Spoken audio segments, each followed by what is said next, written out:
नमः काण्डयजुषे नमः तर्पणप्रियाय नमः सोमरूपाय नमः वन्यधन् దయచేసి అందరూ కూడా ఈ యొక్క కార్యక్రమంలో పాల్గొని స్వామివారి తీర్థ ప్రసాదములు స్వీకరించవలసిందిగా కోరుచున్నాం. ఈరోజు ఈ యొక్క పాలకీ ఉత్సవానికి గాను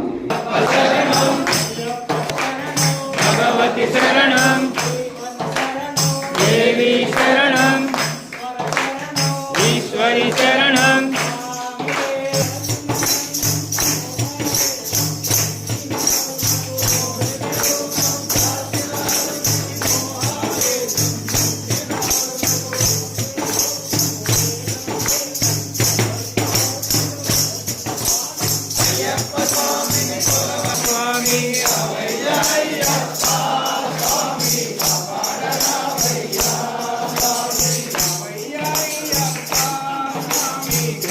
Gracias.